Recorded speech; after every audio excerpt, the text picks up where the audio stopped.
So, so welcome everyone to Spiritual Speaking with with Rich and Lily. We're so happy that you could join us this morning here in Bali and in North America in the evening. We all know that this is a space where conversation meets connection, where your questions are not only heard, but they're felt, and where we gently move beyond the mind and into something deeper, your own higher knowing. Each time we gather here, we open the door to spirit, not as something outside of us, but as something that lives in each and every one of us. Through your questions, your curiosity, and your willingness, we explore the guidance, insight, and the unseen threads that connect each and every one of us. Rich and I are here not to tell you how to think or what to think, but to help you remember what you already know. So take a breath. You've arrived in this moment. Now let yourself be open to whatever is meant for in this day, because Spirit is always speaking. Today, we are simply listening. So now I'm going to hand this over to Rich to get us started, because I know that some of you have your questions already.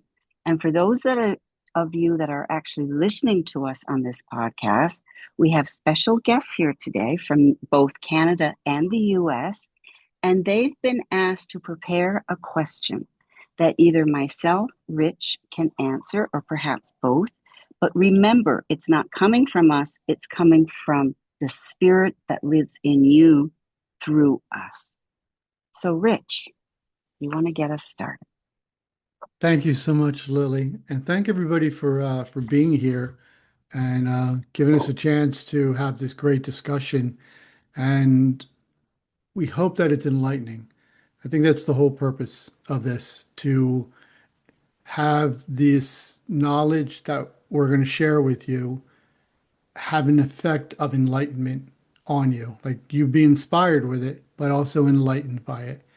And if that ever proves itself true, you'll f that's a spiritual experience. That's an experience that your spirit is having when it's enlightened. That's not you thinking. And so that's the premise of our hope, enlightenment. So let's start off. One of the greatest things I've learned for myself since doing this for 15 years, being self-taught and all of this, is the importance of having conversation where we all seek the truth. And what I mean by the truth is explanations that apply to everybody's life on an equal level. That means equal rewards, equal opportunities, some kind of equality and fairness explanation. So, for instance, if we talk about love, an explanation of what love is applies to everybody's life on an equal level, including the rewards of love. And that can be applied to everything else. The only thing that Lily and I ask is during this time, is surrender sole control over what you previously knew. So, whatever it is that you previously knew, whatever it is that's inside of your head that's stored, any kind of information, we're going to ask you to surrender control over it and allow whatever knowledge that we're going to share with you be only accepted if it resonates with you as true. If it resonates with you as true, if you put your hand over your heart or your chest and you get a sense, a deep confirmation, if it resonates with you as true, please know that's the only way any of us are supposed to accept knowledge. And it's only through that confirmation on a spiritual level, that's our spirit confirming that knowledge is true, that we can move our life forward. Anything you think, anything that goes into your brain, you say, this is, I believe it could be true, discard it. Start to accept a higher standard of confirmation of knowledge, only that knowledge that resonates, that you sense, that has a deep, deep impact here. Do you want to recognize as knowledge that's going to be helpful to you currently in life, but also the future? So it's a different standard that I had to learn than what I was taught. Having conversations where we all just seek the truth means that anybody can talk God or anybody can talk a higher wisdom at any given time. So it's not one source here, it's all of us. So if someone else speaks and it resonates with us as true, that's what we accept. So there's going to be some people that are going to speak it more often, this universal wisdom, this universal truth. And but anybody can do it at any given time. So one of the ways I knew I was growing is when the information I offered people resonated more with them. They had a deeper sense that it was true. When I could do that more often, I knew I was growing. I knew that I was evolving. So that's just one of the ways. So let's start it off. Is there a question that or a situation currently going on in your life or in the past that we can talk about as a group and gain insight about? Yeah, Lila, So I'm Chris's niece, and I'm thrilled to be here and thank you for having me. you're welcome. And it's a pleasure to meet you because she talks about the both of you all the time. I'm in a very interesting place in life, where I just found out about the ending of a career while also dealing with some health issues for the last 5 years. So I don't feel that I'm at my best self in the moment. And I would love some insight into, I don't know, I don't even know where to start on this journey because it was not expected. Um, so so I think everybody has these moments in life, right? Where life doesn't unfold in the way that we want for Right. ourselves.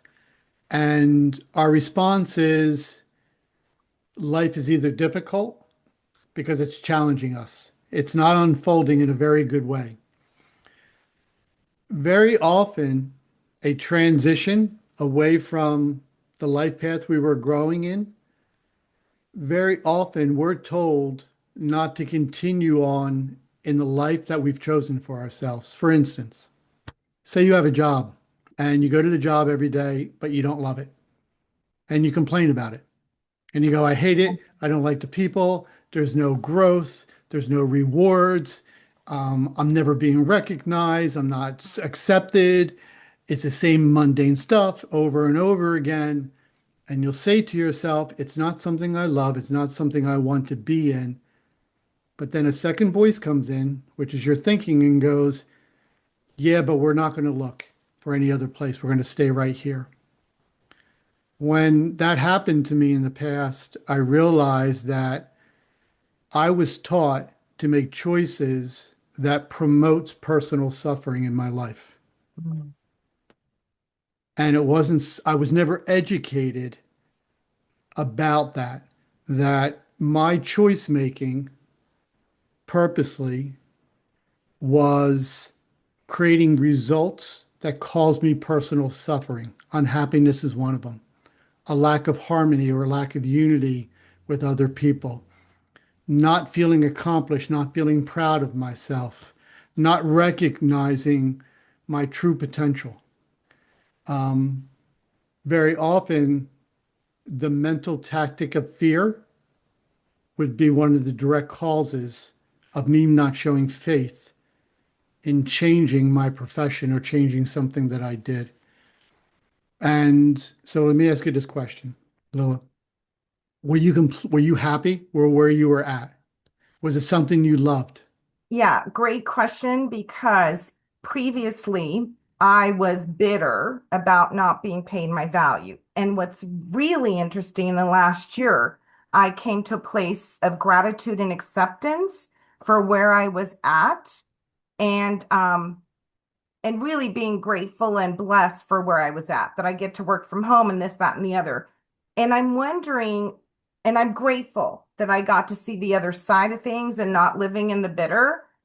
But it feels like as soon as I got really comfortable in my rhythm of how this is going to be till I retire, in the next 10 years or whatever it is when it slapped me upside the head because I think, and not to talk bad about myself because I'm trying to work on that, um, but I think because something bigger than me knew that I am not living my greater self. And that I'm clear, but it's so uncomfortable. I don't know what I want to do.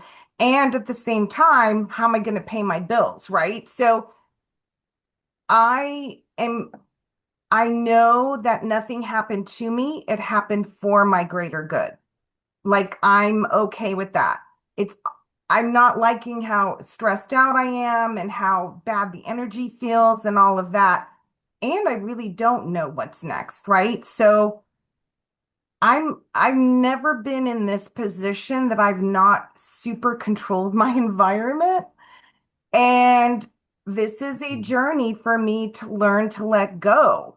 I know you guys are all laughing because I'm certain we Mhm. all feel this way too, right? Like, how else are we going to learn? Sometimes it just has to happen for us.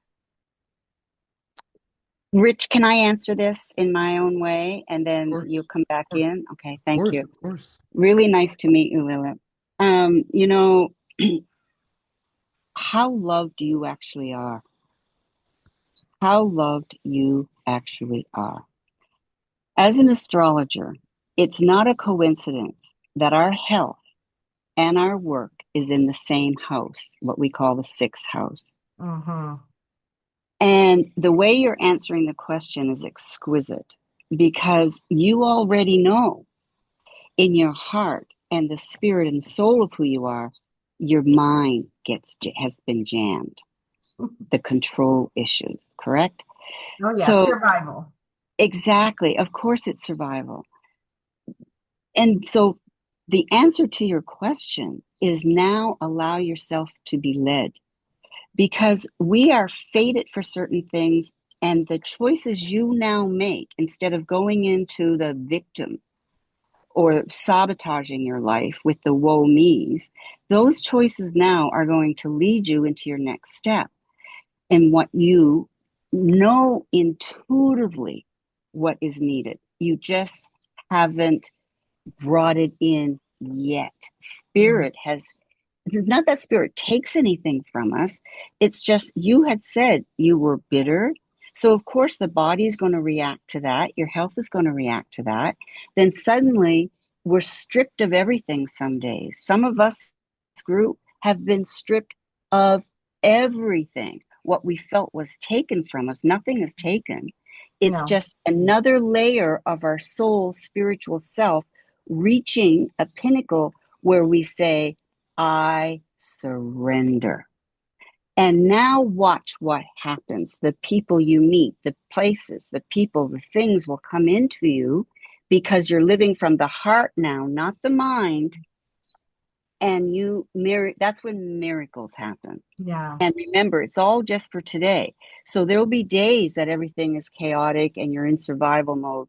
But if you can just remember who you actually are from spirit and bring that into the heart, as Rich continually teaches us, and then be guided, allow yourself to be guided, whether it's through people like Rich, your ancestors, your own inner wisdom, but don't panic and stop the control. It's total yeah. surrender time now. Mm, Thank you. thank you. Welcome. Um, so to add on to it, something I've learned from myself, Lila, is very often when I first started off, I had to remind myself that if I'm really a spirit, if it's really true, Mm. if there really is a spiritual presence with an intelligence inside of this physical being, if it's really, really true, it has to have a separate goal other than making money. It has to have its own goal in life. And what I've learned is that I found evidence and proof that we really are a spirit and our physical brain is not us. It's something separate. Mental fear is often a voice that we will hear to prevent us from moving in a direction to accomplish our spiritual goals in life. Mm, That happens. Now, how many people here have had a sense that change needs to happen in their life, whether it be relationships or a profession, and a voice of mental fear talked you out of it? Everybody, mhm, every single person.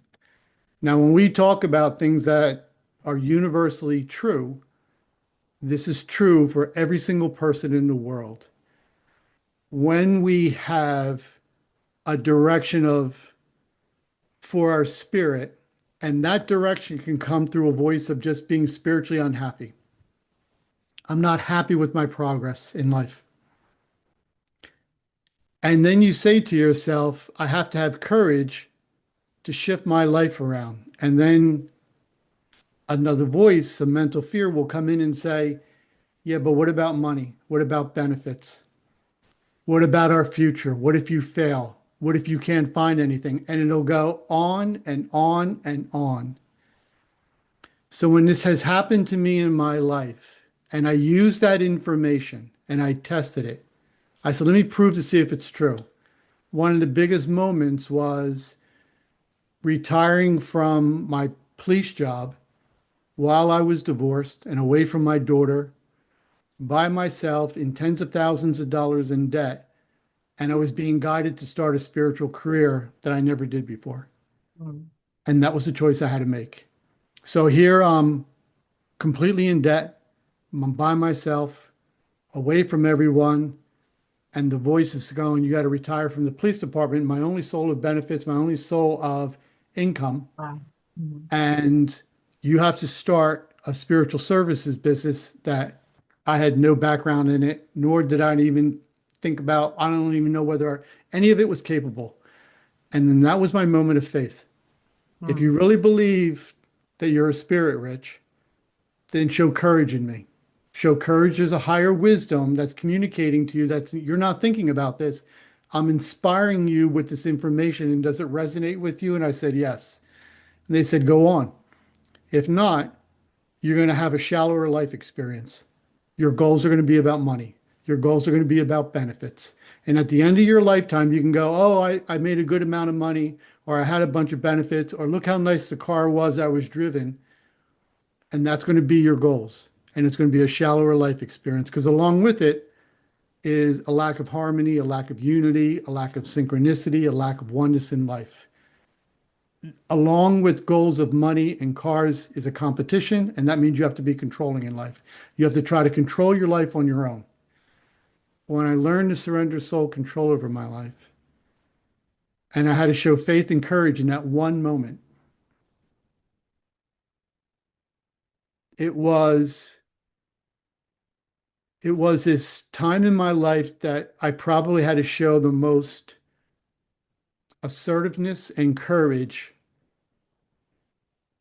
in the fact that God exists. A higher power does exist. I was showing faith in that. An alternate communication that nobody's ever taught me before. You know, growing up, my religion, society, nobody's ever taught me. And I said, if this is really true, if there is a higher wisdom speaking to all of us, and through being inspired in what resonates with us, and it's different than us thinking, and my brain is trying to create a fear saying, I don't want you to follow that voice of guidance, Rich. What if I did? And when I did, I went back and looked at all the times my mental fear was wrong. It was wrong over, it was never right. Everything it told me to be afraid of was something spiritually that I was meant to accomplish, and I was wrong.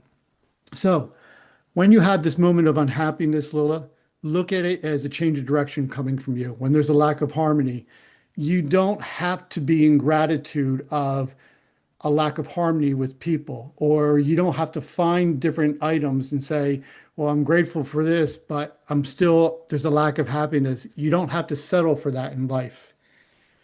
What you can do is when you have this moments of being disconnected from a job or a profession, that means your time there is over. If mm, you were meant to grow, of course, there's going to be these opportunities that existed before. They're not going to be there anymore because it's time for you to move on. It's time for you to grow. And that's all this is. And this happens to me and everybody else. The the people that benefit most from this, these moments of choosing, is the ones that show faith that I'm not going to settle in life. I'm going to use my life in this time to step forward and go, I'm going to put every resume I possibly can. I'm going to promote myself in an honest and truthful and genuine way. And let's see if something doesn't come across that's better. And so that's what I did. And that's what I've instructed other people to do. And every single time, a greater opportunity was always waiting there on the sidelines going, all you had to do is have faith in me. That's why I made you unhappy. So if God exists, when there's a lack of unity or harmony with your profession and an unhappiness is a demonstration, so that's a spiritual experience. When you're unhappy, that's a higher power communicating to you saying, I don't want you here anymore.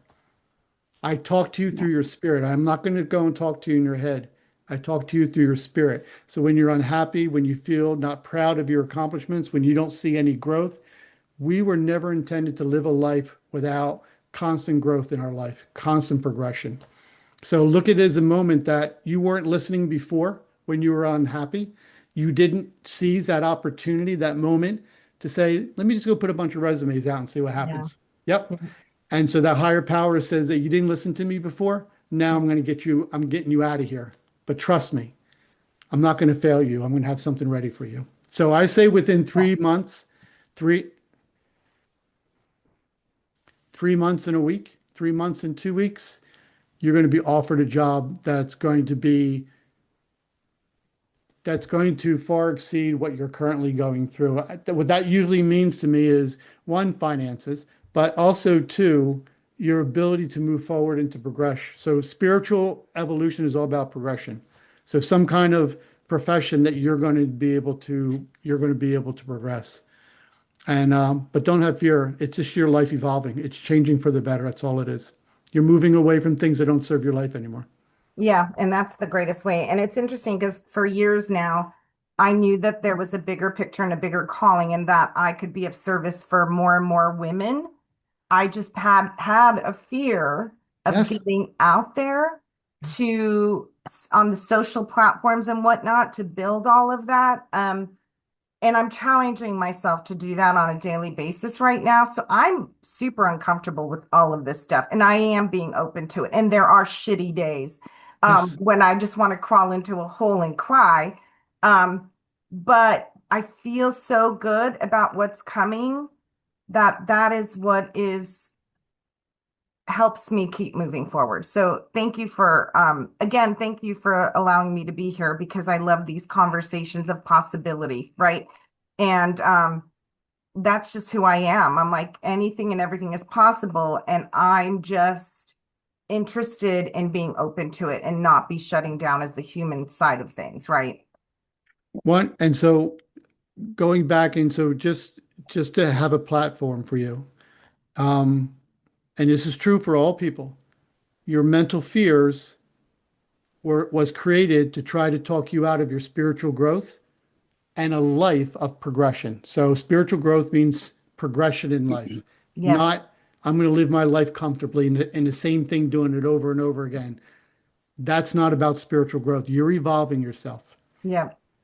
The other thing is when you're listening to a spiritual growth, you want to pay attention to experiences that your spirit is having. So when you're unhappy, that's a spiritual experience. Your spirit should be happy. So it's telling you this isn't for us anymore, whether it be relationships or it be where you're living at, or it be Mm, the profession that you're in. Listening to your level of happiness, which is a reflection of when love strongly exists in your life, whether it be between people or a love for your profession or your love for your residence or your love for your hobbies, that experience of love will trigger your spirit to be happy. mm, So just know it works that way and hold on to that scenario that When you don't love something in life, your spirit will be unhappy. That's a spiritual experience. That's time for you to move forward. Now, do your best to shift away from your thinking to what you're being drawn to do. That's a spiritual experience too. I get a sense this job is going to be better than this one. I get a sense this direction. Start to use the abilities of your spirit, not your thinking, not your physical abilities, but your spirit's abilities to be aware and to sense and what resonates with you and what you say, I don't know why, but I'm being drawn to this. That's a spiritual experience that's based on oneness, unity, that's trying to point you in a certain direction. Now, that's not your choosing. That's something that you have to surrender yourself that I'm being drawn over here first. When you're being drawn in a certain direction, that's a higher power going, I'm helping you. Just listen. Mm. I'm never going to pull you or energetically, in a loving way, guide you to a certain direction that's not going to work out for you. I'll never make you suffer. But if you go back to your mental fears and you listen to it, that's a life of personal suffering. My life for you, you don't suffer. So Yeah. keep it in mind, it's a change. Yeah. Your Fan- diet too, like food wise and your diet. Always show faith and courage. You know how to change yourself for the better. mhm. Stop Yeah. pretending, stop pretending you don't. Yeah. Yep. So when it comes to your diet, I think the biggest part is the will of our spirit buckling to our brain, trying to talk us out of doing what we know is right for our health. Yeah. Yep. So it's about more of a willfulness. You're growing the strength of your spirit when you acknowledge and you succeed in the direction that you'll say, I'm going to stop pretending I don't know the right thing to do to improve my health. I'm going to stop pretending I don't know. And now I'm going to show strength in it. And then go in that direction, whether it be fasting for a little bit, fast for 12 hours at a time, and then go back to eating some food, cutting certain foods out, going for a walk, Yeah. and never give yourself a routine. Just whatever you're inspired to do. Mm. Have the willfulness to back it up and put a Okay. smile on your face and just laugh at it all. Yep. Exactly. Yeah. Yeah. Because life is a journey, right? Life is just fun. And we're all this work in progress. How about anybody else? Has anybody else had moments where your mental fear talked you out of a direction that you felt like spiritually you're supposed to go into? Can Liars. I just add something in? Yeah, yeah, yeah. Um, it's Francis, and I'm sorry, I'm not sure why my camera's still not working, but um, so I was I know Lily knows about this, and I'm kind of related to Lila in a bit of a way because it's about the job thing. I had the same job with a very mean control freak boss for a long time. And I applied and I applied and I applied for other jobs. And then I finally got something at another company that was similar, well, same industry. And I went to this new job, thinking it was going to be great because finally I found something else. And then the boss was even worse than my old boss. And I left that job and I was sulking for like 4 months. Like I felt like a nervous wreck though at this job. And so I just got a new job in a doctor's office, but he's a bit of a bully too. So I feel like I'm not standing up for myself. Is that what it is? I just feel like I've had so much fear and disappointment job wise. And it's the money thing as well. Like I feel like I'm always struggling. Lily? And yeah, boundaries. I guess it's boundaries, but I just feel like, and I pray and I meditate, and I just feel like, why is this happening? Yeah, we've discussed this, Rich and group, Francis and I. And one of the things that I feel for Francis is there will come a day where the when she stops bullying herself, Okay. the people that's in front of her will stop bullying her. So that's Oh, the okay. issue to look at for Okay. now. And I'm sure Okay. that Rich will have something else to add to this because nothing is a coincidence, as we know. So the fact that it continually happens for you is something that's inside of you that you're attracting. So Right. what is that? What, Rich, I want you to add to that because her and I have discussed this at length in some other in another aspect. But it's not, it's a learning curve, as to at what point do we say enough is enough? When we get the strength to say, no, you can't talk to me like that. I am brilliant at my job, and either you want me or you don't. But you don't let anyone bully us. If we know who we are and we know we're doing the best job that we can at that time because we are not in our minds and we're allowing spirit to guide us, nothing can stop us and nobody can bully us unless we allow it. Rich, do you want to add to that? Um, yes. So before I ask Francis this question, I want to share this with the group. Thanks so If much. what I'm if what I'm saying, if what I'm about to ask her, if it's true, this should be her response.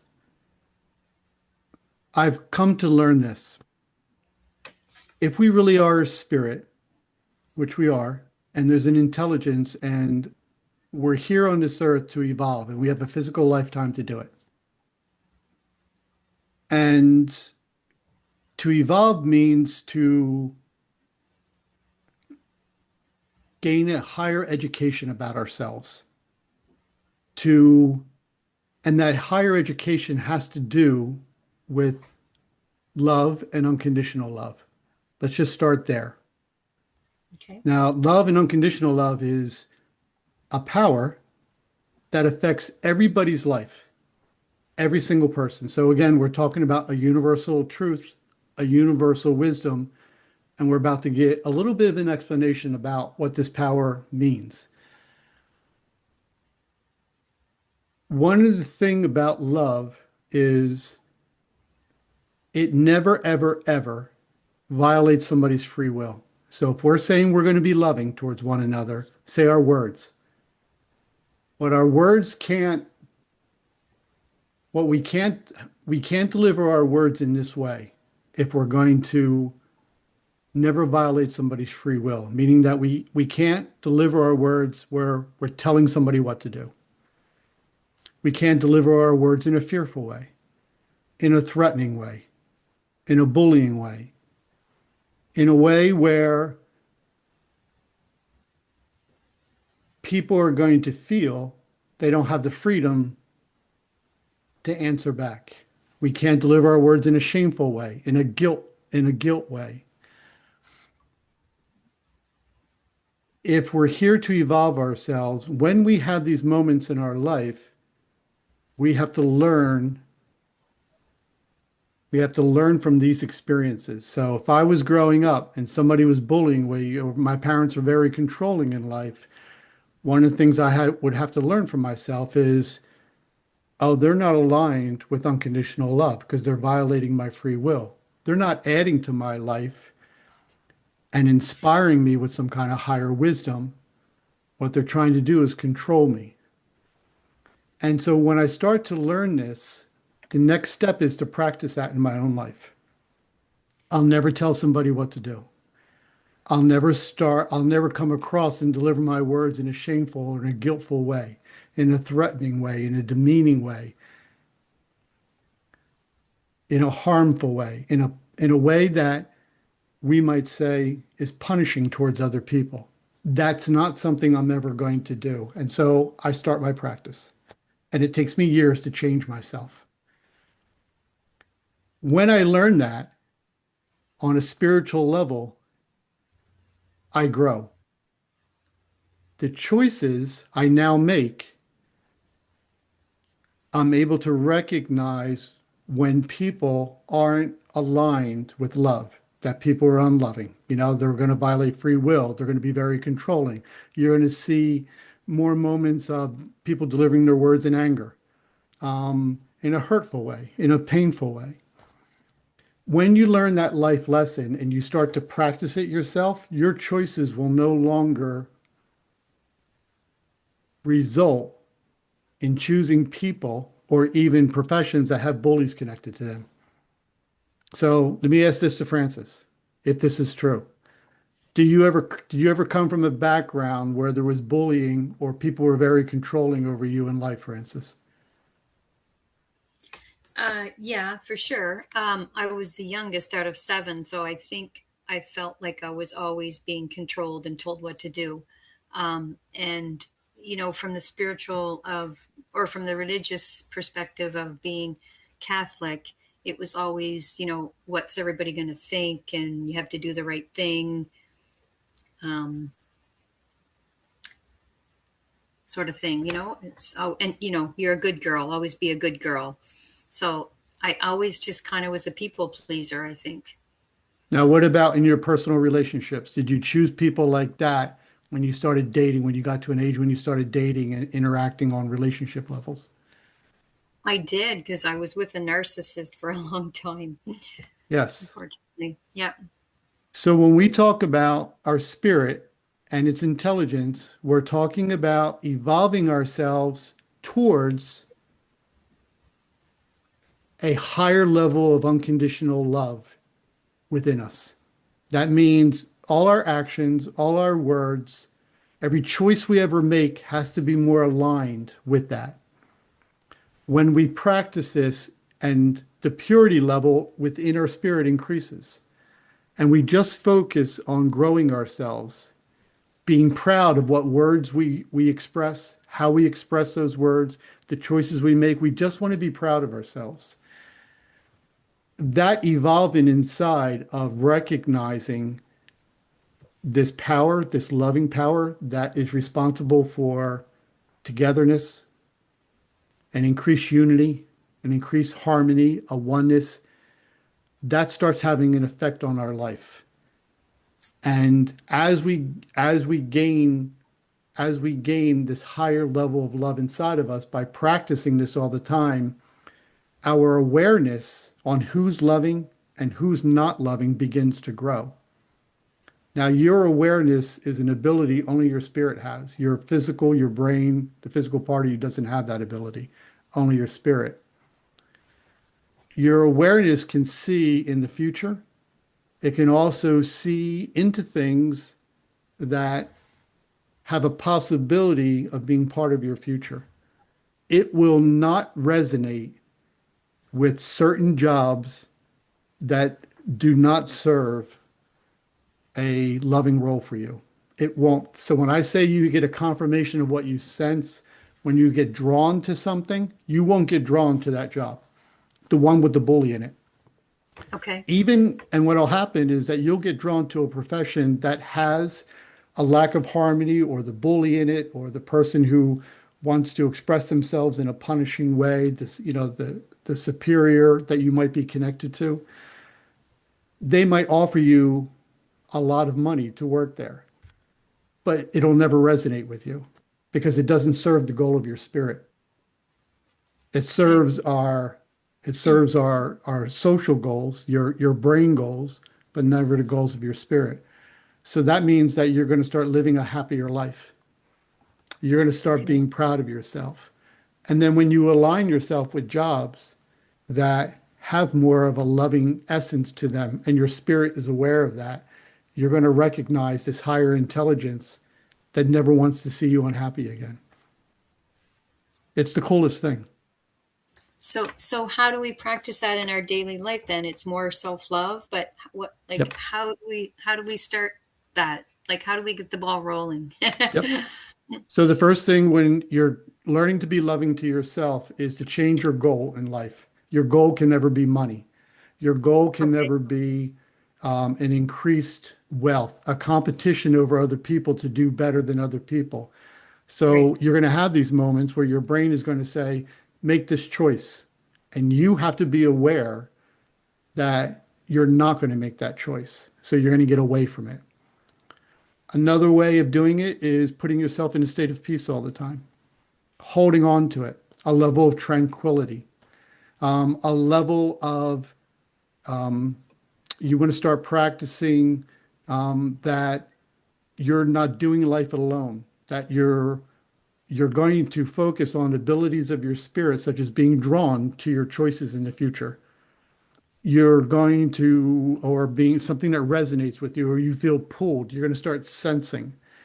The other thing you're going to start doing is as you walk around in your daily life, you're going to slow your pace down in life.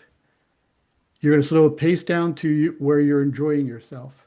Now, you're going to go in and out of this all the time, but you have to get back to it. And Okay. then what you're going to do is you're going to grow more of learning to surrender sole control over your life. You're going to make sure that every word that you say is delivered as a sincere, loving gesture to someone. You're never going to tell somebody what to do. You're going to be aware of when you get angry at situations, and you're going to say, that's not a choice that I'm making for myself. And then what you're going to do is that your spirit is now all these changes that you're going to be making in your words and your actions. You're not doing life alone. You're being drawn to whatever choice you're about to make. I want you to get drawn to it and go, that's the one a higher power is drawing me towards. That means you're not responsible for that. And you allow yourself to go on a ride.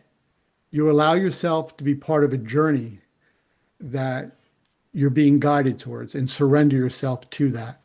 That's the partnership that most people don't permit themselves to be part of. You think all the time, people think all the time, they go, I'm doing life on my own. There's a competition out there. I have to be this way. I have to be, all of that's nonsense.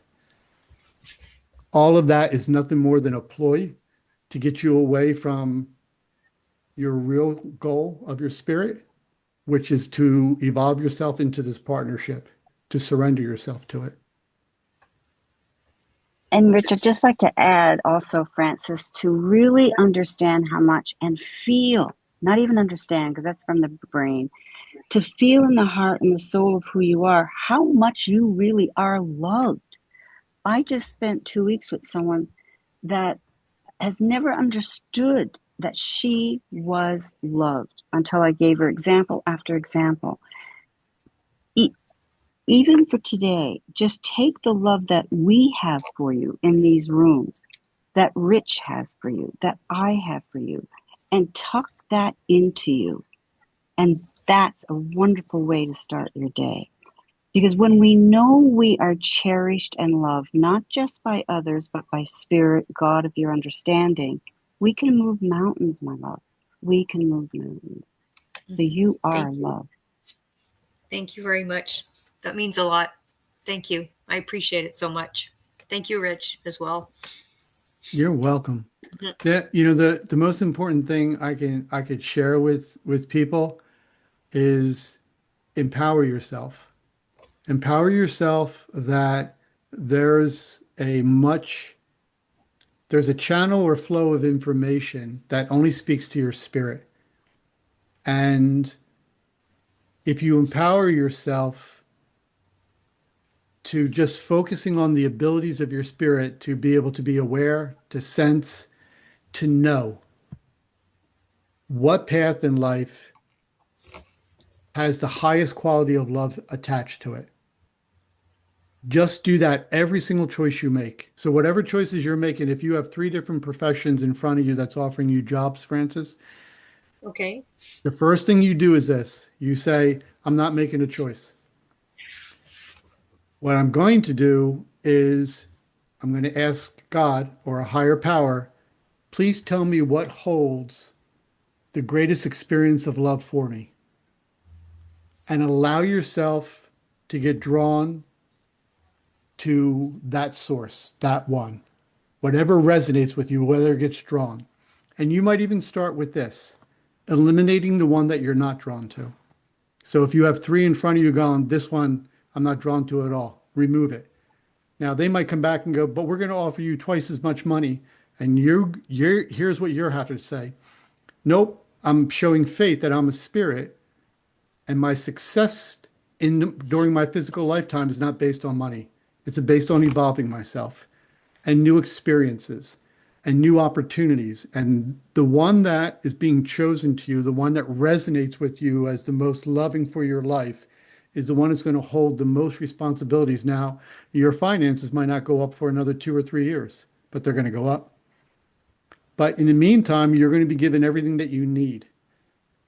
And what that means is that you're going to make enough money to get by, but spiritually, you're going to you're going to be educated and placed in experiences that are going to serve your spiritual growth. And then it slowly evolves. And I say this from what I've learned. I say this from starting with nothing, from starting from scratch. And my whole family going, he's nuts, he's crazy, he's lost his mind, everybody disconnecting from me. And then that power, that higher power said, yeah, it's going to take them a while, Rich, but they'll come around. Give them 2 or 3 years because they lack the learnness to understand what path I'm about to put you on. And that's exactly what happened 2 or 3 years later.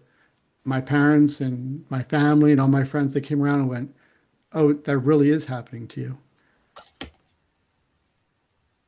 I'd just like to add one more thing too from an experience that I had yesterday, and this is, I think, for most of us.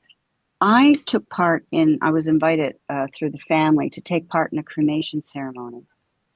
And, Francis, and each and every one of us, getting involved in community is extremely important. When I witnessed this event yesterday, it was a full day event. There wasn't one person in this community that was in their homes. They were all out to celebrate this individual who had passed on.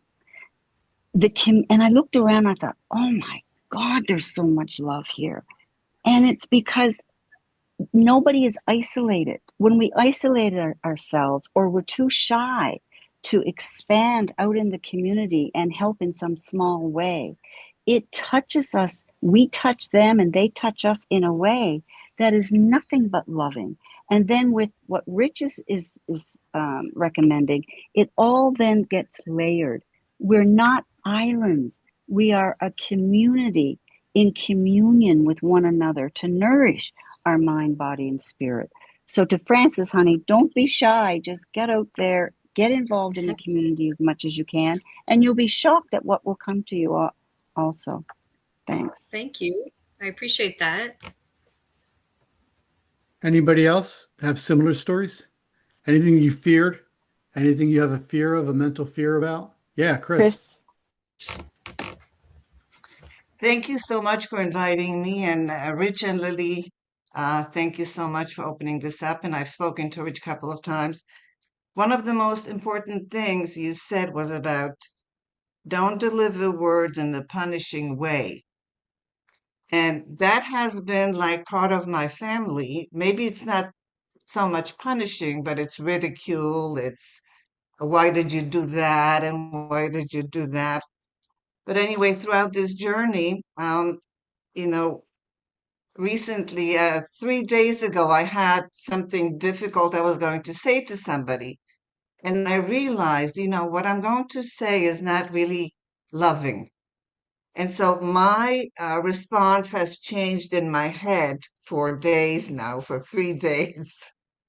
And now I know because I feel I have to say things in a loving way to this person. But the other thing that has happened to me is my older daughter, we've gone through up and down periodically, and now it's down. And Rich said something to me very important at one point. What he said was, I'm not the same person I used to be. And that's huge. I'm not the same mother I was 40 years ago. Times have moved on. And that was so helpful to me, Rich. And this last event or discussion I had with my daughter, and I felt loving, but I had to let go and let her move on wherever she is. And if she wants a relationship at some point, I would like it, but I'm not going to go after it and, push my buttons against her or whatever that is. Um, And that is huge. But when you say love everybody unconditionally, for me, it's kind of one person at a time. It kind of changes. It's not like love with an umbrella. It's like, okay, now it's this one, whoever is coming into my life. Now it's this woman. For 3 days, I've been thinking what to tell her. And now I know. I had to change my thinking. How can I say it lovingly? And I know that is the answer. Um, so anyway, I wanted to say that I don't want to take up too much time because every time I attend, I get these gems of wisdom. And one of the things that I had to also do is forgive myself for choosing to be with somebody way, way back. It's like, oh, I never forgave myself. I didn't even think of it. I forgave him, but I never forgave myself for choosing him, knowing from day one this was not going to work. So, anyway, thanks so much for being here. That was a great story, Chris. Thank you so much. Yeah. What is so important is us sharing our stories with one another and doing so and realizing how much we all have the same stories in our life. They all have an effect on us.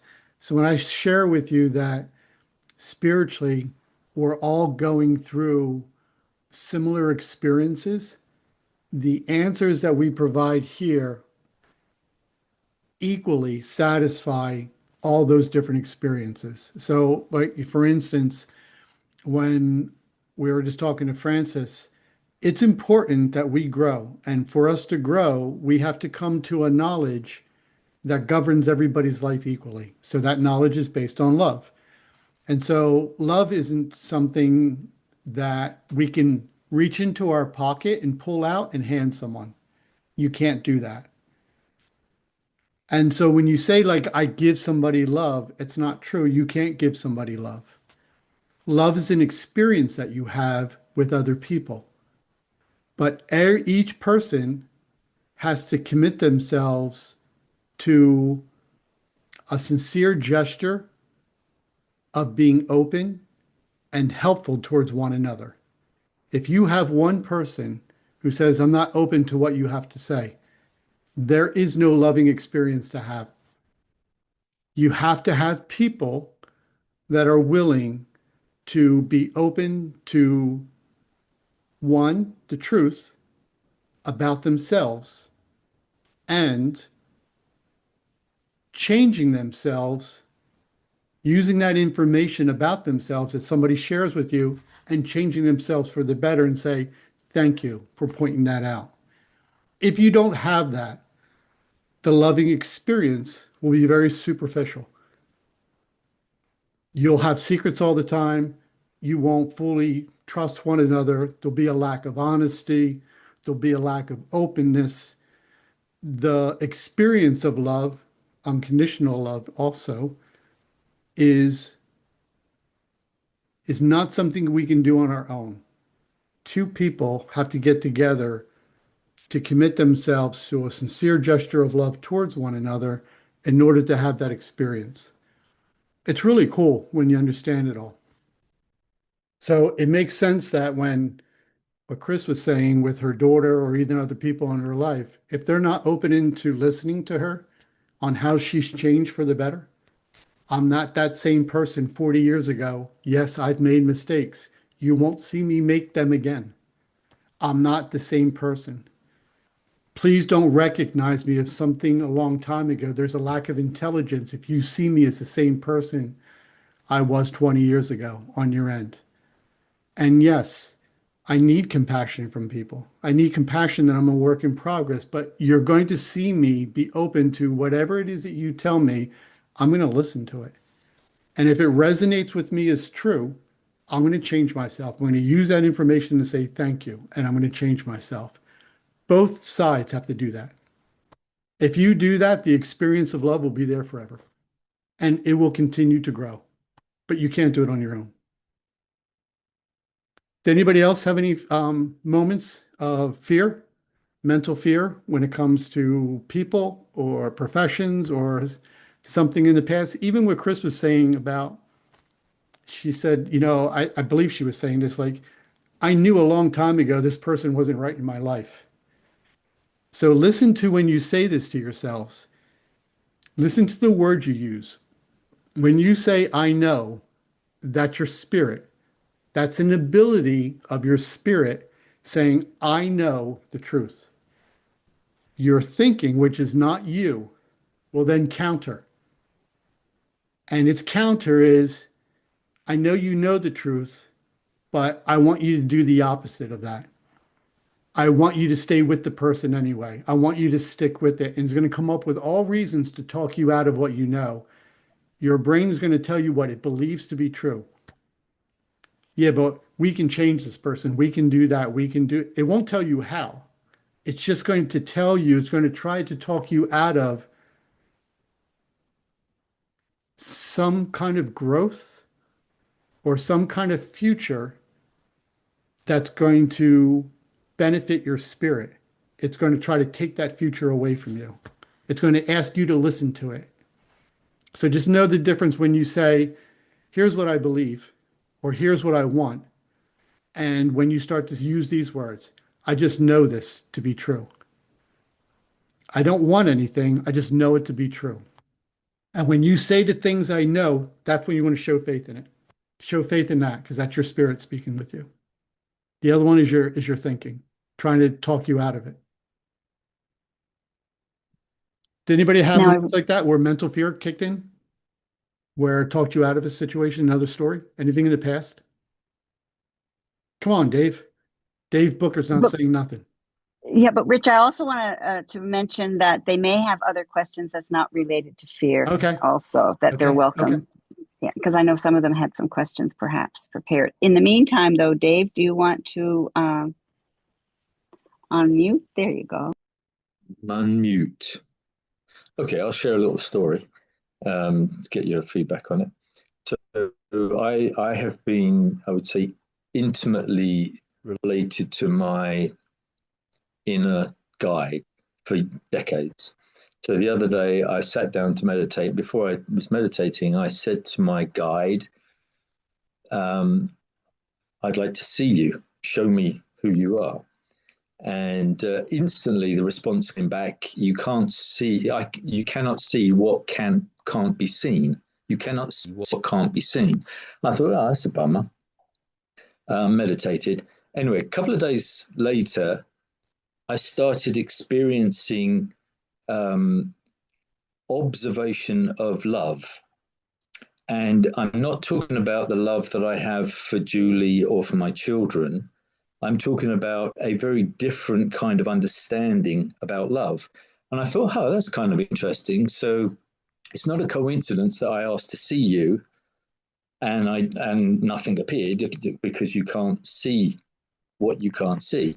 But it took me down a whole route of understanding what love is, which is what I've come to understand is significantly more than just an emotion that we might experience for one other or something or ourselves. And then about, I guess, 10 days ago, I started writing poetry, which I've not done. I've done a little bit in the past, but suddenly I'm getting all these poems, and it's all about what love actually is. So I've probably got about 8 or 10 poems I've written now. At the same time, I'm interested in AI. And so I've been putting my poems through AI. So I create the concept, and then I ask my AI companion, as Julie will know, I ask my AI companion to write it in the style of Rumi, which Rumi, the 12th century poet, who I'm quite a big fan of. And so now I've got about 10 or 12 really beautiful poems, and I'm getting one every day. And so I'm sharing that with you because it's not a question, although I do wonder where these poems are going to. And I guess I could ask, why am I getting it through poetry? I think I have an answer for myself.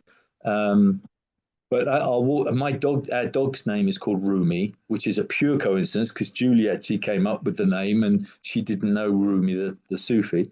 Um, when I'm walking Rumi each day, I had this great connection with her. Then I'm getting poems as I walk and things like that. So there you go. So I haven't got a question, but this is quite prevalent in my experience right now. Is coming out with these poems that are all definitions of love, not as the emotion. It's as the universal energy. Wow. How do you add to that? That is brilliant. Thank you so much for that, David, because you've just taught not just us here today, but anyone listening to be still and know that love, God, of our understanding, comes through creativity. I'm speechless because I love Rumi also, and you know that I'm a poet. I like to think of myself as a poet, but I can guarantee you one thing I know for sure. Being dyslexic, how I've ever written 9 books is way beyond my understanding. But what I understand is not one of them ever came from me. Not a line has ever come Mm-hmm. from me. It comes through me from spirit, the God of love that I know as spirit or my higher power. I mean, everybody has a different word for God. Some people have good or early direction. It doesn't matter as long as there's something bigger than ourselves that we believe in. And your story just solidifies that creativity, that love comes through us, not from us, but through us. And then we're able to share with others. So thank you so much for that.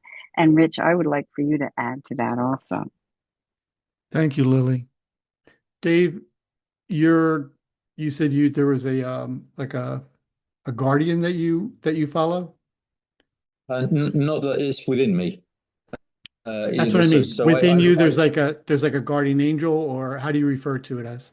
well, my current terminology is I call it my guru. I used to call it my guide, and we have conversations, and I have had since I was about 7. So I'm as I say, I'm very intimately aware of my guru, and I know that I am wrapped around my 5 sensory human beingness is wrapped around his or its infinity. So one of my poems is called A Dance with Infinity, which is literally my relationship with this guide. Give me some idea. So you refer to him as a him. So he's a guy. Well, yeah, I only say that because I am. When he speaks to me, it's in my voice. But as you have referenced numerous times on this call and the last call I was on with you, it doesn't come from my head. It doesn't even come from my heart. It comes from me. My whole body is talking. And when he speaks, it's true. There's no doubt. There's just, and it's very simple and it's very precise and it's true. Is he defined to you or is he undefined to you? I don't quite understand the question. So originally you said that he speaks to you through your voice, but there was a sense about you that he could be a male.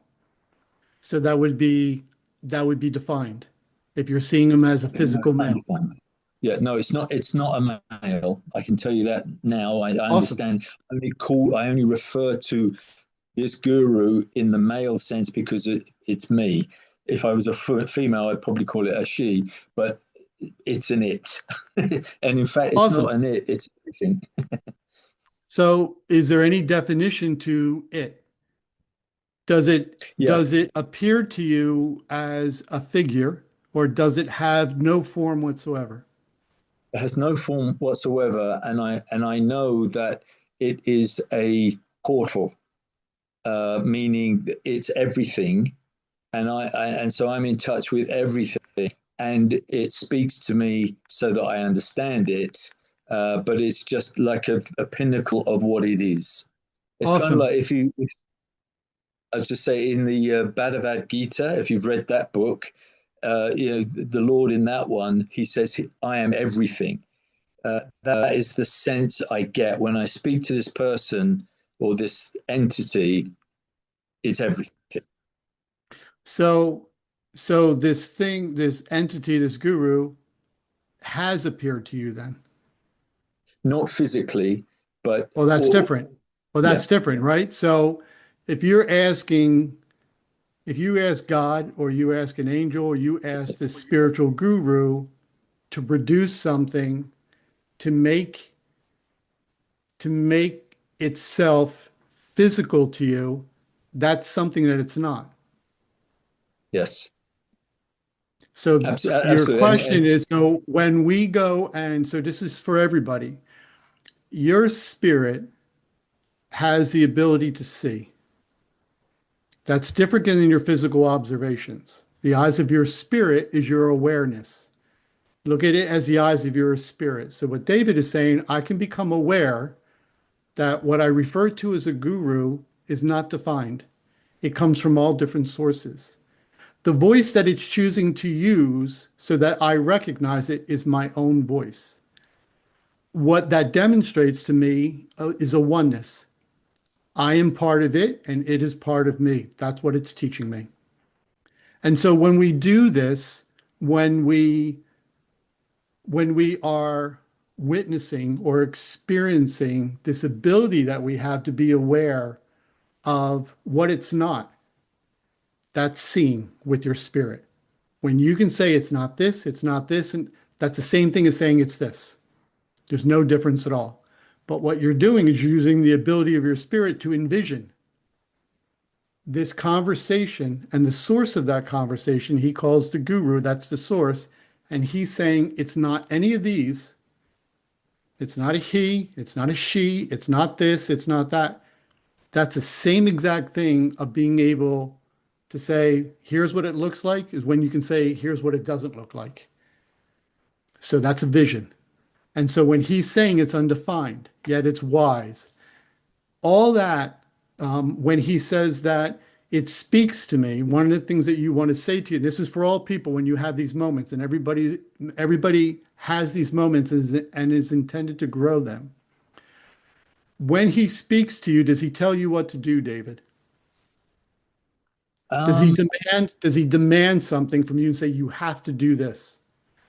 no, there's no demanding. It's just a comment that I know is true. Okay, stop. So that in itself, he's trying to teach you how he communicates. He's saying, David, I'm never going to tell you what to do because that would violate your free will. I'm trying to share with you that I'm part of love, and this is how I speak to you. And so when you have these moments where someone in spirit, whether it be a guru or God or angels or your loved ones in spirit, you're going to see that they communicate through inspiration. It's not something that's in your head. He's inspiring you. He's allowing you to know what he knows. When you get inspired with information, that's how you recognize that's a spirit. And when it aligns itself with the communication of unconditional love, that's another way you know you're talking to someone in spirit. That means he'll never violate your free will. He'll say, here's here's my information for you, here's my guidance from you, but I'll never tell you you have to take it. It's up to you. Then David said, which is another spiritual ability, I know this is true. He didn't say I think it's true. He said I know it's true. That's another, those three things you want to say to yourself, these are the criteria of knowing when I'm communicating with someone in spirit. So it's the coolest thing. So without you knowing it, he's actually telling you about himself. He's confirming. When we go and take a moment, that experience that David's having when he talks to his guru, a higher power, a wiser being, you want to take that experience that you're having and learn from it. That's what I did. I would take a moment and go, oh, they're inspiring me with information. Oh, look, they didn't violate my free will. It is unconditional love. Then I would say, oh, I know this to be true. That's different than me saying I think or I believe it's true. Then I would put my hand on my chest and my heart and go, it resonates, or the experience I'm having is here. That's different than me doing this. So without you knowing it, that experience you're having of communication is telling you a whole bunch of information that might have slipped by you in the past. And so that's what you want to do. So every time he shares something with you, contemplate it. Take that experience that you're having, see how you responded to it. All these different points of acknowledgement of that communication exist. So it's so cool.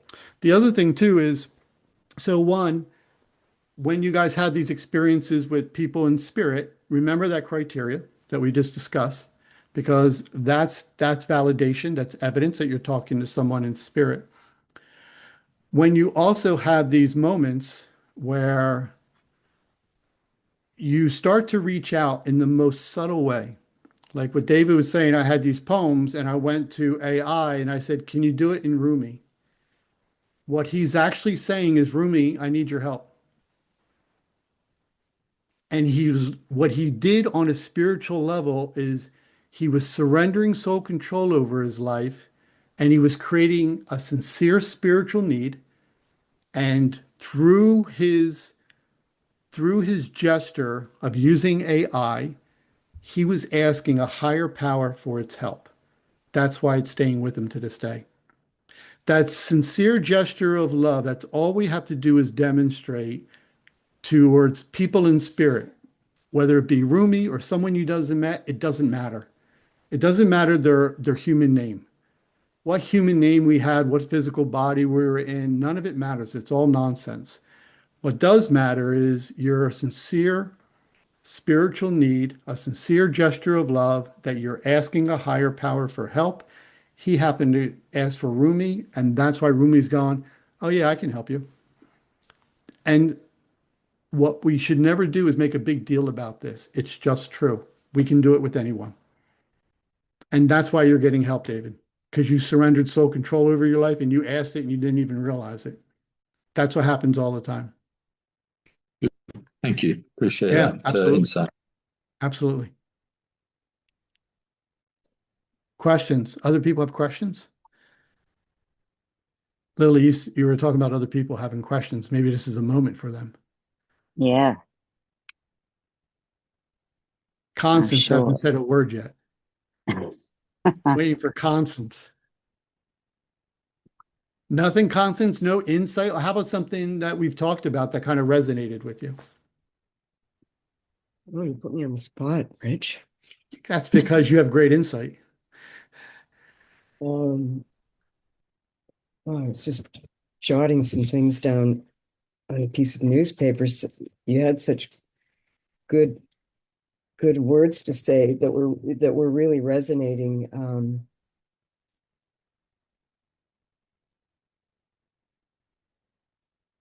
I had an experience.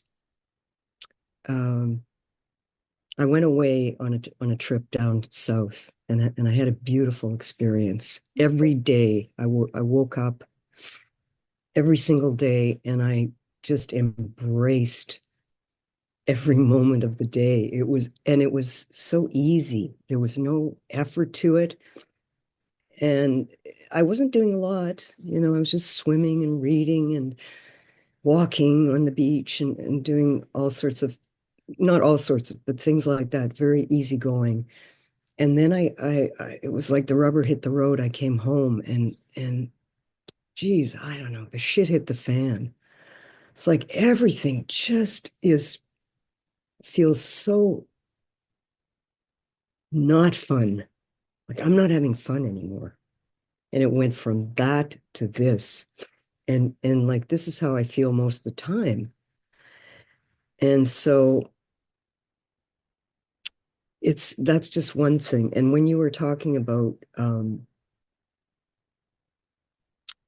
ways of being with people, like and not getting angry and not talking, not bullying people, not criticizing, and all those things that you said.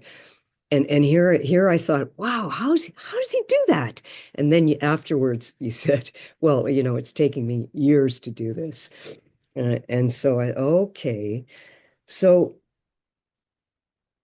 there's many things I feel like my spirit just wants to grow into what it's meant to be. And when I came back, it's like I got lost a bit in that. I don't know the challenges, or I didn't have any challenges when I was there. And now I've got the challenges. And so how am I dealing with those challenges? And oh darn it, I don't really want to um, deal with them, frankly. But I know that's part of my growth. So that's, sorry, I think somebody's at the door. I just have to let my dog out.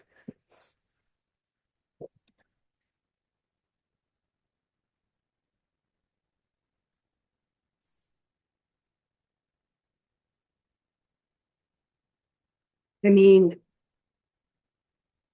it's like, it's sort of like this hovering. I'm still there. All that beauty is still there. I feel it.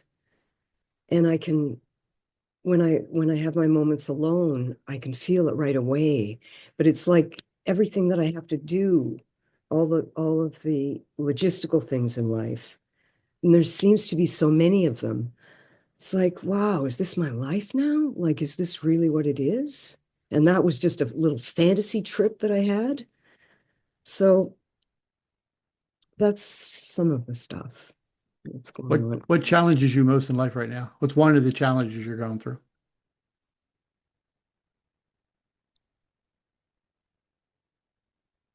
Uh, Finances, relationships, people, professions. I guess my relationship is always a challenge. Um, not to criticize, not to try and control, and not to be reactive and not to get triggered.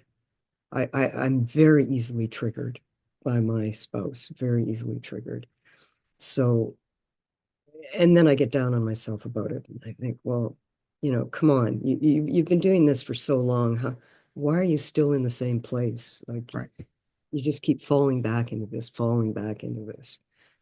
So that's one thing. And then I guess I just want my life to be simpler, and I don't know how to do that.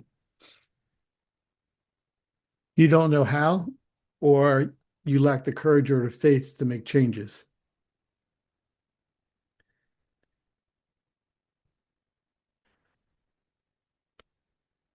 That could be the That was courage. always me. That was true about me. That I would, I knew, I would use the words I know. I know how to make changes in my life, but I lacked the faith and the courage to do so. And the mental tactic of fear would often have a big play in it and talk me out of something that spiritually was going to make me happy. And so that's why I asked you that. Yeah. Usually it was like the faith, the courage, the assertiveness to move in a direction where I'm putting my spirit or myself first, or pointing me in a direction where I didn't settle for a low standard of love in my life, that I no longer was going to settle for that. That means I had to be assertive, show faith and a courage in a direction that a higher standard of love is going to be something that I want to walk into. And sometimes it's not one or the other. Like when sometimes with choices we go, well, like say for people, either I'm not with this person anymore or I am going to be with this person. Very often I was never guided that there was a middle ground. That middle ground was something that I could choose where I really wasn't making a decision. I was letting life unfold by confronting someone else and say, here's the truth. Tell me what you sense. tell me your insight about this. And watching how the person reacted. If the person reacted with anger, or I was foolish, or started pointing fingers at me, or started blaming me, that's how I knew it was a low standard of life, of love. If the person was really loving, they would have listened and said, nope, it's hard for me to admit this, but a lot of what you're saying about me is true. And a lot of what you're saying about you, I've never heard before, and maybe because I don't listen well enough. If I say that I love you, so that conversation can take place. I never knew that. It was always, oh, things aren't working out the way I want, therefore I'm leaving, or or or threatening someone. But there was a better way. So, Lily, do you have any insight? Well, I'd like to share something. Thank you, Rich, and thank you, Constance, because I was hoping you were going to bring that up today, because Constance and I did have a chat yesterday. I did something different yesterday that I have not done in a long time. And it didn't come from me. I was just started writing it. You all know how much I love Bali. And Bali is my life. It has been for 23 years. And I would gladly move here in a heartbeat. John will say to me, and you all know I've been married now for 51 years. Well, what about the grandkids? And I'll say, John, don't use the grandkids as a carrot. I'll just come back here every 3 months. I'll come back to Canada every 3 months. The reason I continually go back is because of my relationship with John. Now, some of you have also heard me say that John has Asperger's, so he has a very difficult time when it comes to expressing his love. I know I'm deeply loved. That I know. No words. He's service-oriented, action, loyal, etc. But the other day when I was talking to him, I became very agitated. So after our conversation, I sat down, I wrote him a love letter, and I've never done that in so long. I apologized that I was agitated. Could have been that I wasn't feeling well for whatever reason, but I did say this to him. You know my love for Bali, but I love you more. So I will be coming back home, because poor guy doesn't know from 1 month to the next if I'll stay here for the rest of my life or not, because he knows how much I love this place. And if I said to John, I'm going to live in Bali and I'll come back here every 3 months, he'd be fine with that. He has no interest in living here. He doesn't like the heat. He doesn't like the food. And he definitely doesn't like the 25-hour flight. But I wrote him this love letter, and I explained to him that I will be going home because I love him more than I love Bali. And I recognized that as I was writing it, and I could cry talking about it, because again, I was just guided to write this.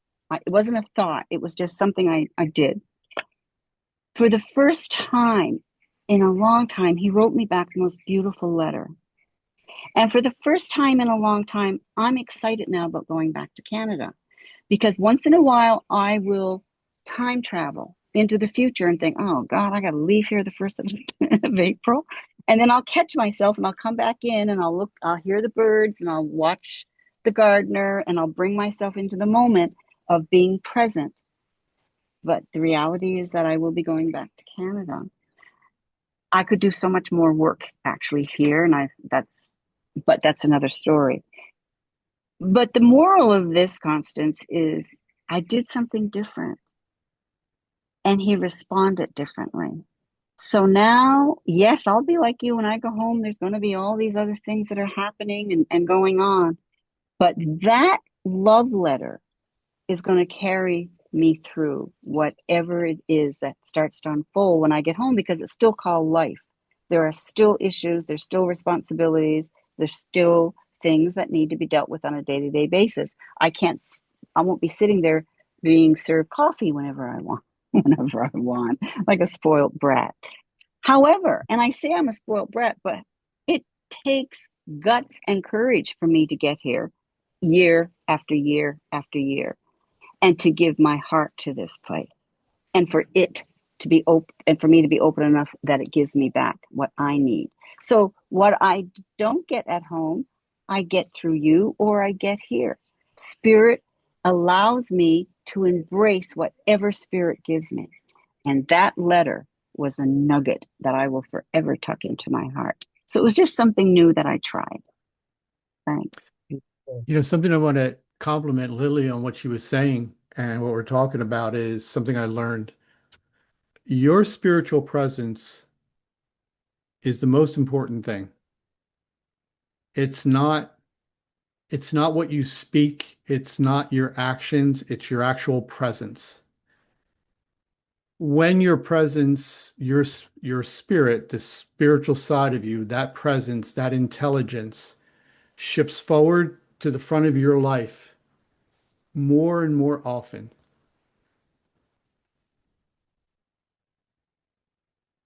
The words, the mannerisms, your the level of love, the level of wisdom shines more often in your life. People recognize that. When people recognize a change in your words, a change of your insight, you're wiser, you're calmer all the time, you give up pursuing your mental wants and your mental desires. You give up, you're practicing giving up how you want people to be. There's a response that people start to have about you that governs more respect. People listen to you on their own more often, not because you're telling them, just because naturally they recognize some kind of change. Your presence is what creates the experience with other people. As you grow and evolve yourself, people will start to have more respect on how you respond to personal moments of adversity, how often you keep yourself calm, how you deliver your words aligned with a sincere gesture of love, which is a sincere gesture of help. You practice giving up, trying to control other people and their life. You give up that responsibility of doing so.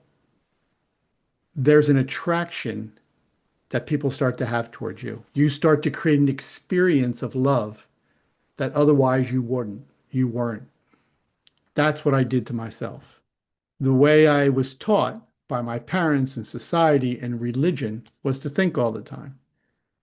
When I stopped thinking, when I shifted and my spirit shifted to the forefront of my life, the alignment with love in my actions, my presence, my words started happening more often. That is a power. It's a healing power that creates an experience of togetherness, of unity, of harmony in everything that I did. People start to recognize it, not because they're trying to, only because they're a spirit. And that's the way God set it all up to begin with. So, what you're doing, Constance, is that just by listening, just keep on changing yourself. Create an experience where people in your life, whether it be someone you're close to or not, they're going to see a change in you're no longer triggered the way you used to.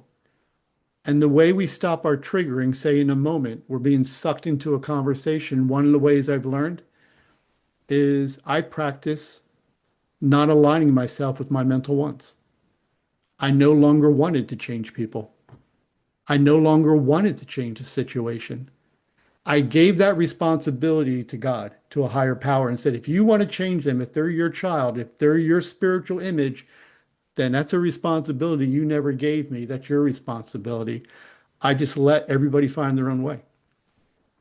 I waited until my words grew in a wisdom where people just naturally would seek my insight.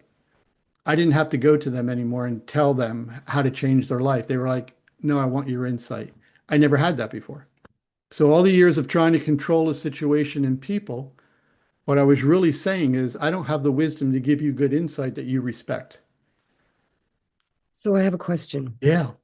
How do you it's an automatic reaction.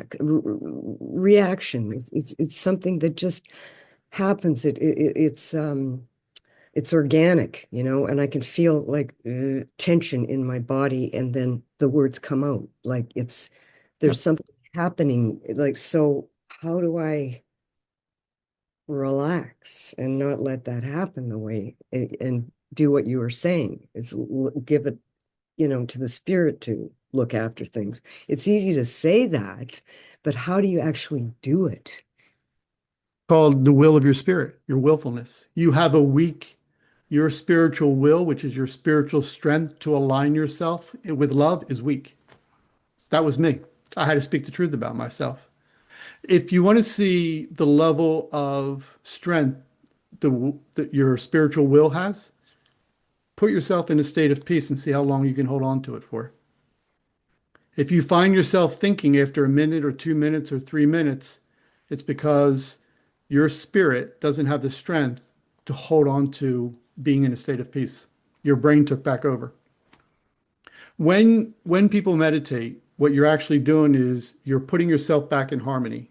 So our spirit is placed in harmony with the physical part of us, including our thinking. That harmony requires our thinking to be completely quiet, and then our spirit is able to work with it in unity. So whenever you have a spiritual vision, it's because your brain is quiet and your spirit can create a vision inside of your head. So anytime somebody talks about a third eye up here, that's what they're referring to.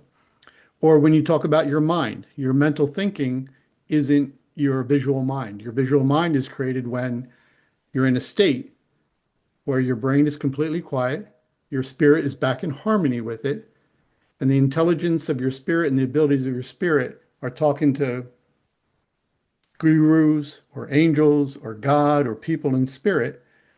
And as long as your brain is quiet, the blackboard is open. It's completely, there's nothing in it. There's no chaos on the blackboard, and it creates an image.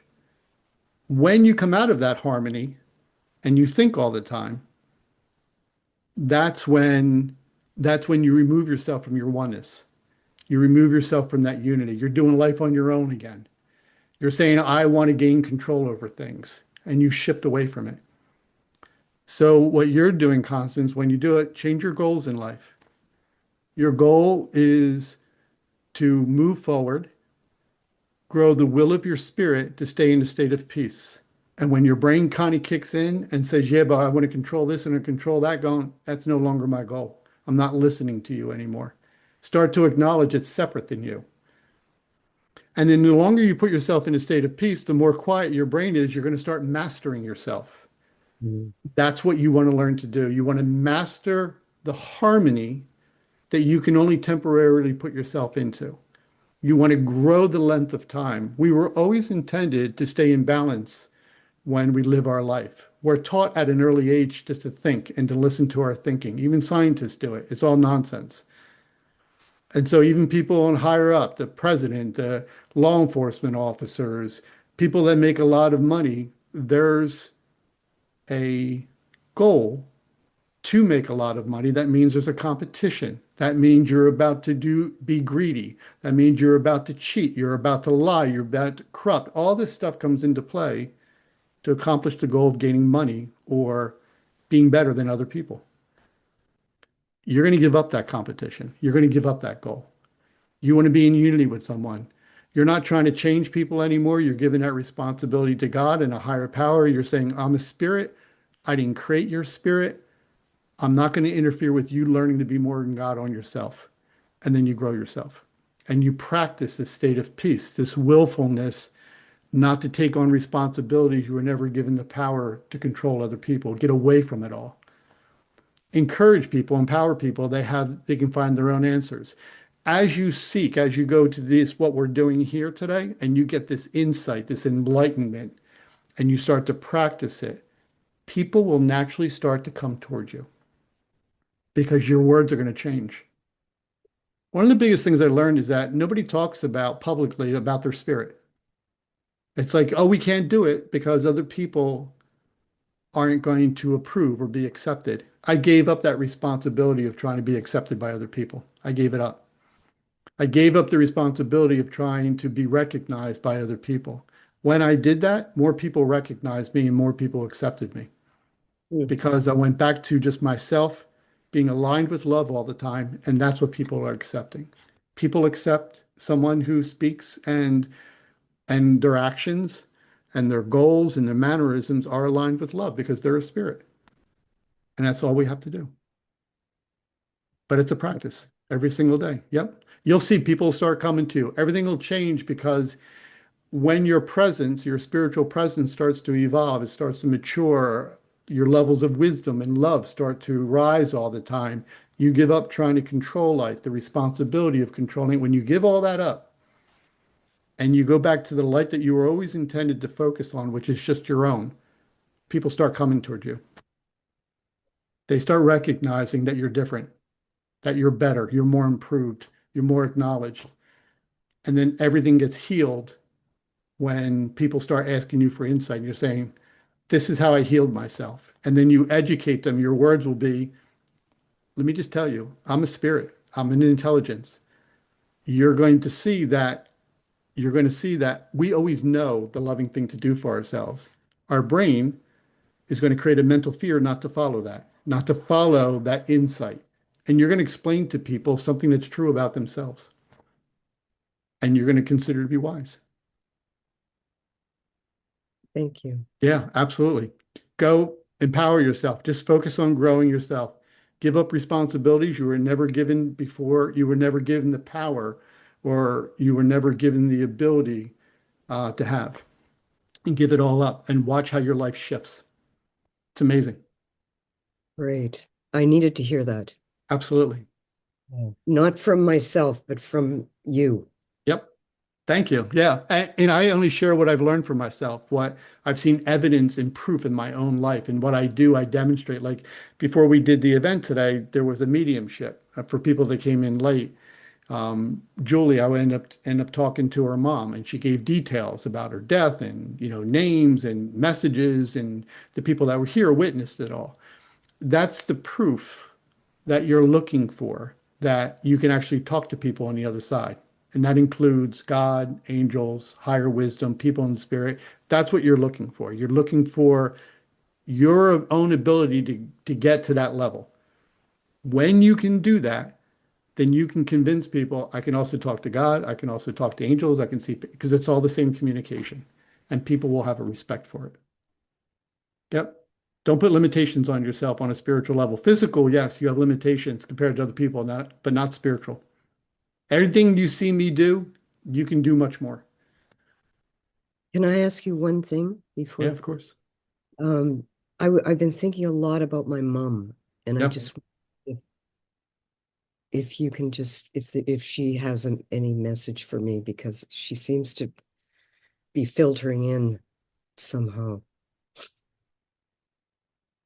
I don't have her right now, and it probably because it's me, because I'm, a little bit drained or a little bit tired, but we'll see if she comes through in the future through me. She's probably trying to reach me and I just can't do it, but yeah, in the future. Also to write down whatever you're receiving and show faith in it.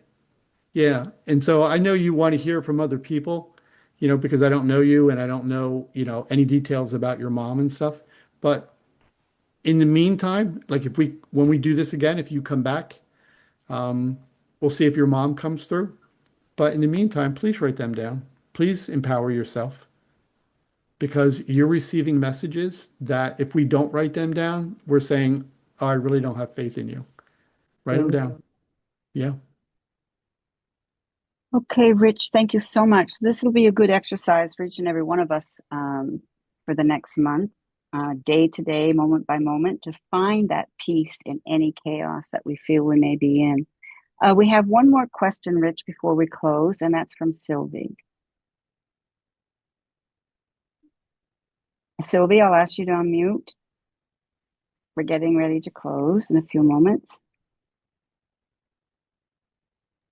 Okay, finally I was able to do it. It's my problem with my phone. I just have maybe a weird question. You said we need to surrender. Yeah, I need to surrender and I need help.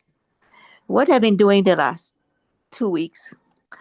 I believe in the Virgin Mary. I believe in God.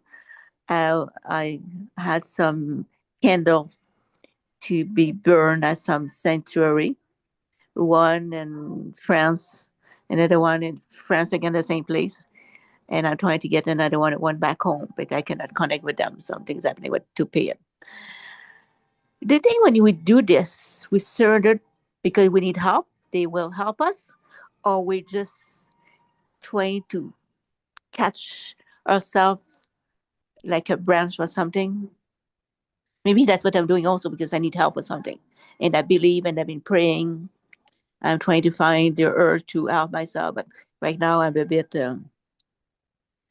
tired and a bit, I would say, discouraged in some way. Uh, but I have faith. I have a lot of faith that things will come, except I don't know when. And I've been a bit impatient because right now it's getting kind of urgent. So that's why I did those weird things maybe for some people. But I believe a lot and I believe at the Virgin Mary because she did something, Notre Dame du Cap and Trois-Rivières. She did something when I was a baby with my dad for me. So for me, I have faith that something will be resolved and I will get my help. So I know it's not completely spiritual stage or something. It is and it is not. You know what I mean? Just I don't know. I don't know. I'm trying to find my answer. I'm trying to find my help and and trying to work on myself. But right now, I'm really tired physically and mentally. I really, really are. So, and I've been in pain for the last 2 months. I've been in pain my shoulder and upper arm from a vaccine, and I'm in pain. I get up in the morning, I'm in pain. I go to bed, I'm in pain. During the day, I'm in pain. It's not going away, so that's not helping. So I know. Lily, do you have insight? Well, my first feeling is, and And this my won't make dad was his death anniversary yesterday, so I'm really emotional. So yeah, well, yes, Sylvie, we understand that, my love, and thank you for being here. And this will sound a little off, perhaps, but anytime we are anywhere is exactly where we need to be at any given moment. And that's a really hard pill to swallow. And I understand that. We have what we call these sacred contracts. We have this karma that we are living through day yeah, by day by day. And what Rich was saying earlier about finding the peace in your chaos is what's going to be important for you now. We can't, I can't, I can only speak for myself, keep wishing or hoping for anything. I just have to believe that where I'm at is where I need to be, whatever pain, whatever chaos it is in that moment, knowing that I have faith that something else is coming towards me because I have that faith yeah. without going into the mind of despair. Because the mind of despair will just pull us down deeper and deeper. But Rich, I'll get you to answer this for her I have because faith. yes, I know you do, Sylvie. I realize that. But it's a tricky one when we're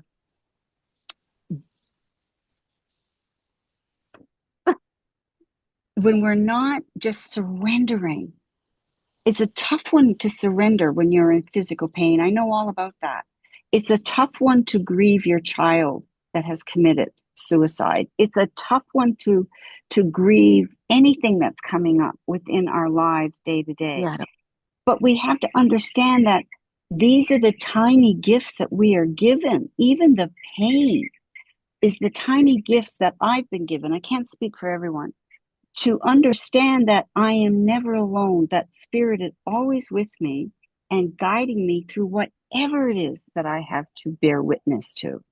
And it's rough to understand that, but this is the human nature side of us. We are spiritual, mental body, but we still have our body on this planet Earth that yeah, we I need know.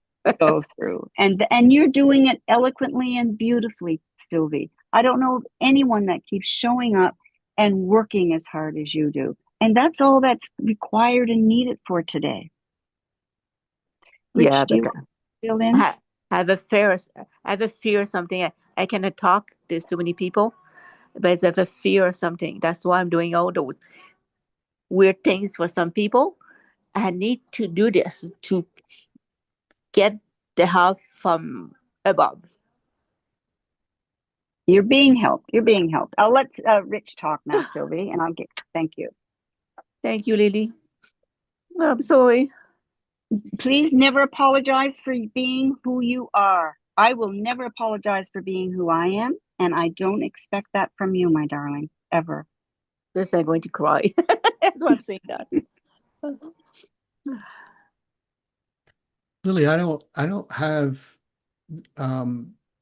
is there a question that she has that Sylvie, do you have a question or something about, something something that doesn't sit right with you, or you're just saying that life's not unfolding the way you want? Something is happening in my life right now.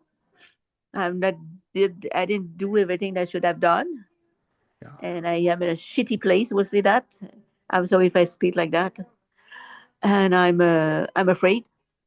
That's why I'm trying to get the help from above and give me the courage to do something I need to do. And I'm so overwhelmed that I don't know how to start also. And I need to do it before it's too late. And you have us to help you. Prayer works. Yeah. You And ask for our help, and we will deliver. and I've been fighting that pain for 2 months. And I said the other day, I said I need to do something, but the doctor keep telling me, take Advil, take Tylenol, take Advil, take Tylenol. And I'm sorry, but Advil, yeah, but it's not help as it should be. So I'm going to acupuncture. That will release a few things, and I'm getting help from above. I'm believing into it. So Okay, so Rich, I'm going to get ready to close this off right now, but Sylvie, I'm going to ask that you stay on with us yes, afterwards if you wish, okay? And we can talk further through this with you. yes, I'm Okay. here. Thank you, my love, because we're getting ready to close. And first of all, to all of you in this room tonight, and to those of you that are listening to our podcast, we are now coming to our time together to an end. But it's not the end of this conversation, because what was shared here today doesn't end with this podcast. It continues within you, within us, in our thoughts, our choices, and most importantly, into our spiritual awareness. Remember, we are never without guidance. We are never without connection. And we are never walking this path alone, Sylvie. Rich and I thank you for showing up, for keeping your hearts open, your questions ready, and your spirit willing. Take what resonates, but please leave the rest, and trust that whatever stays with you was meant just for you. So until next time, stay present, stay curious, and most of all, please stay connected to the truth of who you are. So with love from Rich and Lily and all of our participants tonight, have a wonderful day and a wonderful month and a joyful life filled with possibilities. Bye Oh for now. yes. Thank you very much. Take care, everyone.